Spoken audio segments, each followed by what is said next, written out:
नमस्कार, देवभूमि चैनल में आपका स्वागत है। आज के इस वीडियो में हम जिस एकादशी की बात करने जा रहे हैं वह एकादशी 3 साल में एक बार आती है, अर्थात जब अधिक मास आता है, क्योंकि अधिक मास भी 3 साल में एक ही बार आता है।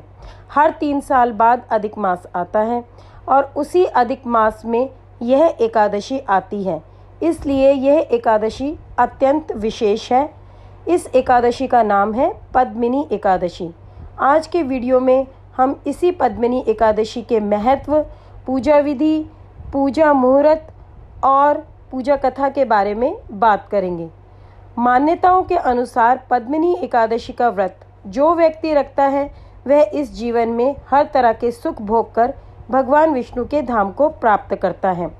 शास्त्रों में कहा गया है कि इस व्रत को रखने से यज्ञ, तप और दान का महत्व है। कहा जाता है कि इस व्रत को रखने से भगवान विष्णु प्रसन्न होते हैं। व्रत के नियम और संयम के साथ इस एकादशी व्रत का पालन करें। जैसा कि मैंने आपको अभी बताया कि पद्मिनी एकादशी अधिक मास में आती है, तो इस प्रकार से भी ये भगवान श्री हरि की अत्यंत प्रिय है, क्योंकि अधिक मास यानी पुरुषोत्तम मास श्री हरि को अत्यंत प्रिय है। अधिक मास अत्यंत प्रिय होने की वजह से भी पद्मिनी एकादशी की अपनी अलग विशेषता है। इस बार अधिक मास सावन के महीने में आया है, इसलिए पद्मिनी एकादशी का व्रत इस बार सावन महीने के शुक्ल पक्ष की एकादशी तिथि को मनाया जाएगा। पद्मिनी एकादशी के दिन व्रत रखने से भगवान विष्णु की कृपा आपको शीघ्र प्राप्त होती है, साथ ही पितरों को मोक्ष प्राप्त होता है। पद्मिनी एकादशी तिथि का आरंभ 28 जुलाई को दोपहर 2:52 से आरंभ होगा और 29 जुलाई को रात के समय 1:06 तक रहेगा। ऐसे में पद्मिनी एकादशी का व्रत 29 जुलाई को रखा जाएगा। वहीं 30 तारीख को सुबह सूर्य उदय से 2 घंटे के अंदर अंदर एकादशी व्रत का पारण आपको करना है।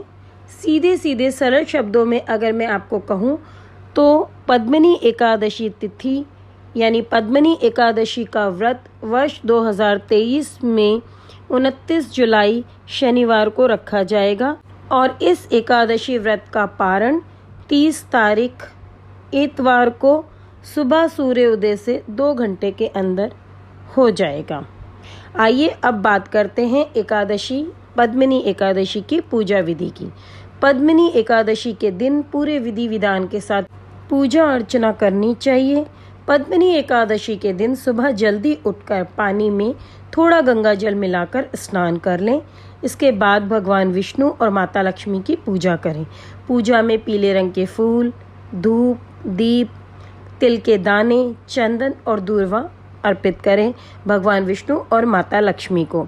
साथ ही इस दिन पद्मिनी एकादशी की कथा पढ़ें, जो आपको मेरे वीडियो में आगे सुनने को मिलेगी, और विष्णु चालीसा का पाठ करें। अंत में विष्णु चालीसा का पाठ अवश्य करें। इस दिन पूरे दिन व्रत करें और शाम के समय फलाहार करें। अगले दिन आप व्रत खोलें। तो पूजा विधि मैंने आपको संक्षिप्त में बताई है।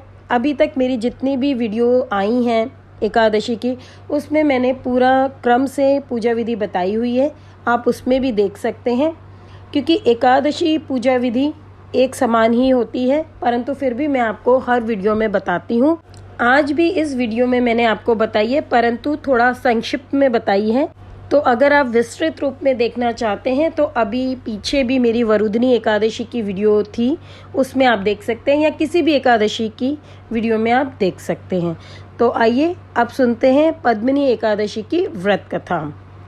पद्मिनी एकादशी की व्रत कथा के लिए आपने जो तिल के दाने लिए हुए हैं उनको अपने हाथों में, सीधे हाथ में ले लेंगे और कथा सुनना या कथा कहना आरंभ करेंगे। कथा इस प्रकार से है।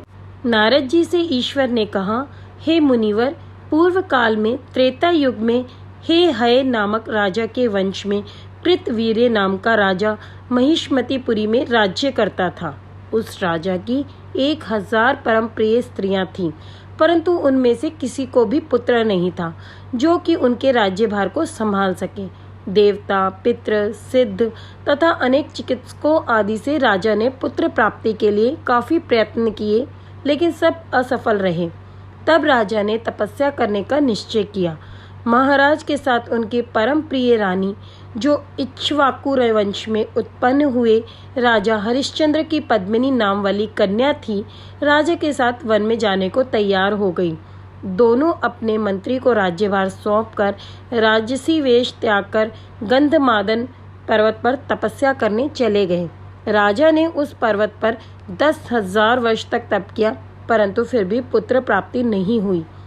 तब पतिव्रता रानी कमल नयनी पद्मिनी से अनुसुईया ने कहा, 12 मास से अधिक महत्वपूर्ण मलमास होता है, जो 32 मास पश्चात आता है। उसमें द्वादशी युक्त पद्मिनी शुक्ल पक्ष की एकादशी का जागरण समयित व्रत करने से तुम्हारी सारी मनोकामना पूर्ण होगी। इस व्रत के करने से भगवान तुम पर प्रसन्न होकर तुम्हें शीघ्र ही पुत्र दे देंगे। रानी पद्मिनी ने पुत्र प्राप्ति की इच्छा से एकादशी का व्रत किया। वह एकादशी को निराहार रहकर रात्रि जागरण करती। इस व्रत से प्रसन्न होकर भगवान विष्णु ने उन्हें पुत्र प्राप्ति का वरदान दिया।